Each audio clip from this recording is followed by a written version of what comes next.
Allez, salut les amis, c'est parti pour la matinale du vendredi. Il est 8h52, fraîchement levé. On commence directement par notre ami Bitcoin sur le daily. Je dézoome tout ceci, toujours dans une structure haussière, structure interne baissière, order flow baissier. Nous sommes donc toujours dans le iron final du swing pullback. On cherche toujours des shorts, mais il n'y a toujours rien à short dans le sens où il n'y a aucun POI qui se soit dégagé de ce price action, qui, comme on le voit ici, est très indécis puisqu'on est en train de former ce que j'appelle un triangle de liquidité, d'accord? Donc on accumule de la liquidité acheteuse et de la liquidité vendeuse, et vous savez comment les triangles finissent, toujours par péter d'un côté ou de l'autre, ou alors péter d'un côté et puis partir de l'autre, d'accord? Ça, Bitcoin, il aime bien faire. Donc sur ce, rien de plus à dire pour le moment, hormis le fait qu'on cherche des shorts mais il n'y a rien à shorter. Et on cherche des shorts, d'autant plus qu'ici on a récupéré la liquidité acheteuse au-dessus de ce sommet et on a directement eu un choc baissier. Maintenant, comme je vous l'ai expliqué il y a quelques matinales d'ici, ce choc il est sur mèche. Ça fait 1, 2, 3, 4 jours qu'on n'arrive pas à avoir un follow-through sous ce point de choc, d'accord? Donc un follow-through, je rappelle, c'est un corps de bougie qui clôture sous le point de choc, d'accord? Et on n'a pas réussi à avoir ça, d'accord? Donc ça prouve bien que ce changement d'order flow, potentiellement... Attendez, parce que là j'ai fait un bug de clavier. Hop. Je disais donc, ça prouve bien... en tout cas, ça sous-entend que ce changement d'order flow est potentiellement un faux choc, hein, un faux changement d'order flow qui était peut-être là uniquement pour récupérer la liquidité sous le lot de cette bougie-là, d'accord?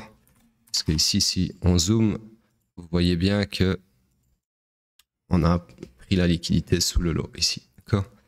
Bref, on passe sur le H4. Sur le H4, nous sommes... Alors... Ouais, moi j'ai bugué en fait. Hier, je vous ai mis une ligne ici. C'était une ligne au 25, donc à demain carrément. Donc le speech de Trump, forcément, il est déjà passé. Hein, c'est pas la ligne verte. Donc je vais vous la replacer après correctement. Mais en gros, on analyse d'abord la structure. Toujours pareil, on est toujours fully aligned à la hausse puisque l'order flow, la structure interne et la structure swing sont tous les trois alignés à la hausse. Du coup, on cherche des longs, mais c'est un peu comme sur le daily. Ici, on n'a plus de POI à long, puisque le dernier POI en date ici, bah, il a été mitigated déjà une fois, une deuxième fois. Donc là, on va voir dans quel sens ça part. Sur le H4, on voit encore mieux ce triangle de liquidité, vraiment incroyablement clean, d'accord? Donc voilà, j'ai bon espoir qu'aujourd'hui, on ait un dénouement. Hein. Si pas, bah, peut-être pendant le week-end. Mais personnellement, j'attendais le dénouement sur le speech de Trump, mais il ne s'est rien passé du tout, d'accord? Puisque je pense qu'il a même pas parlé des cryptos. C'était en fait, hier j'ai regardé le début, hein. Après j'ai dû partir, mais toute la partie que j'ai regardé, je dirais bien presque une heure. Bah, il n'a pas abordé les cryptos, il a abordé tout sauf les cryptos, donc problèmes sociaux, problèmes, tout ce qui est woke et tout ça, problèmes économiques bien évidemment, puisque c'était quand même... le forum économique, hein, le discours était fait en remote au forum économique de Davos. Donc du coup, voilà, je pense que c'est ça qui a fait que ça n'a pas trop bougé, c'est qu'il a même pas abordé les cryptos. Et s'il l'a fait, bah, vous voyez que ça n'a pas trop bougé quand même. Donc pour remettre les pendules à l'heure, le discours de Trump, c'était donc hier 23 à 11h US, donc c'était là, d'accord, sur cette bougie-ci, ok. Donc sur la bougie... Non, pardon, c'est pendant cette bougie-là, du coup, parce que ça, c'est la bougie qui termine à 11h et le discours commence à 11h. Donc, c'est cette bougie-là, et comme par hasard, si j'enlève le vert, vous voyez que c'est la bougie qui a balayé, en tout cas sur les petites time frames, qui a balayé la liquidité dans tous les sens, parce que justement, lors d'un discours ou d'une annonce économique, etc., importante, le marché, il aime bien balayer en haut, en bas. Je vous expliquerai un autre jour pourquoi. Et contrairement à ce que tout le monde pense, c'est pas dû au fait que... les gros acteurs du marché, donc les BlackRock, etc., les chasseurs de liquidités, comme vous les appelez, s'en donnent à cœur joie. Non, pas du tout, d'accord? C'est même le contraire qui se passe, mais bref, j'expliquerai ça dans une autre matinale un jour, parce que là, ça va prendre trop de temps. Bref, en gros, sur le H4, toujours dans le même scénario, on attend toujours qu'on rejoigne la target, si on rejoint la target, et rien d'autre, en tout cas pas de scénario intermédiaire pour le moment, d'accord, sur le H4 du mois. On passe sur le M15. Sur le M15, nous sommes toujours dans ce range interminable que j'agrandis encore une fois. Hop, interminable forcément vu qu'il se passe rien du tout. Du coup, ça je récupère par là. L'order flow est baissier. La structure swing haussière et la structure interne, bah, on est toujours, laissez-moi vérifier que je dise pas de bêtises, toujours dans la structure baissière ici, d'accord? Puisque tout ce price action là, tout ceci, c'est compris entre le haut et le bas de cette jambe de baisse ici, c'est ce qui nous donne donc du complexe pullback, comme on appelle ça, d'accord? Donc du complexe pullback, c'est quand vous avez une jambe de baisse ou une jambe de haut, c'est un peu importe, et que vous avez le price action qui reste compris entre le haut et le bas. C'est un genre de range, d'accord? Donc voilà, pour le moment, c'est exactement ça qu'on a. Donc toujours, du coup, c'est bon, regardez, Ok, nous sommes on peut dire qu'on est dans le high run final du swing pullback, d'accord? Donc on cherche des shorts. Le problème, c'est que ici aussi sur le M15, vous voyez, il n'y a absolument rien à short, aucun POI qui s'est dégagé du price action. Donc pour le moment, structure morte en M15. Donc là, c'est assez rare d'avoir ça, mais ça peut arriver. Donc là, pour le moment, il n'y a rien à shorter sur le M15, même si on cherche des shorts, d'accord? Alors autre remarque, peut-être qu'il y en a qui se posent la question, mais le carré orange, enfin les carrés orange, hein, parce qu'il y en a tous les jours un, c'est la session asiatique, tout simplement, d'accord? Donc le haut de la session asiatique et le bas de la session asiatique n'ont pas encore été supés, et en général, quand on sweep un côté, ben, on part supper l'autre, d'accord? Je dis bien en général, hein, c'est pas une règle précise, ça peut pas constituer une stratégie.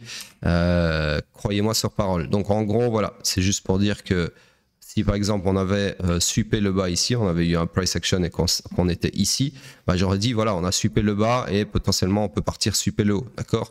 Sauf que ici c'est pas du tout le cas. Bref, c'est une petite parenthèse. Les sessions asiates, j'en parle quand ça peut s'aligner avec ce que j'ai analysé en amont, mais sinon j'en parle pas vraiment, d'accord? Elles sont là moi plus pour marquer pour être comment dire, pour faire office de marqueur temporel, c'est-à-dire que au moins quand je regarde mon chart, je sais exactement que ça c'est les sessions asiates.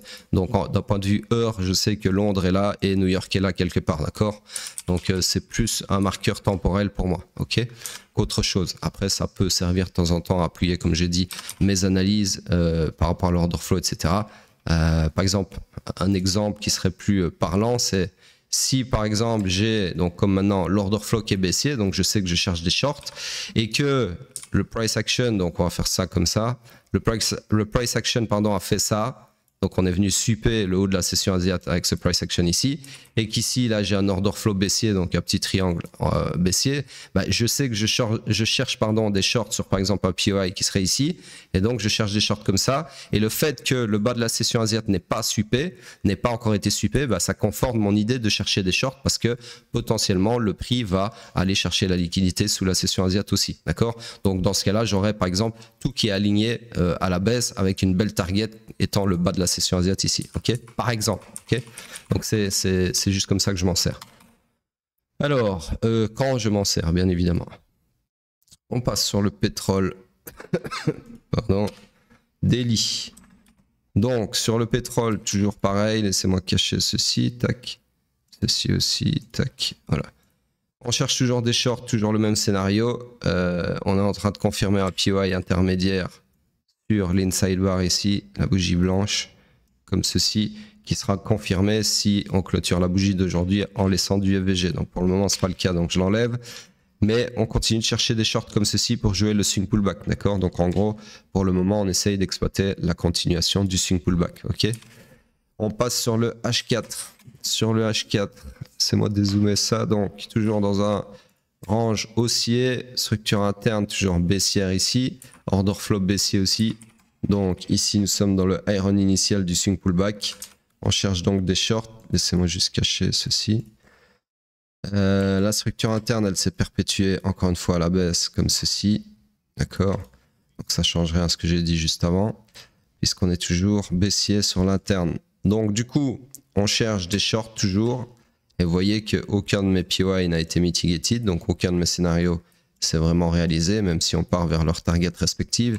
Et donc ici, vu que j'ai un nouveau POI, je peux chercher éventuellement à accompagner l'order flow sur ce POI et chercher des shorts vers la même target, d'accord? Donc voilà le genre de scénario de continuation qu'on peut avoir sur un price action qui ne vous donne ni d'opportunité là, ni d'opportunité là. Et là, on va voir. Ok.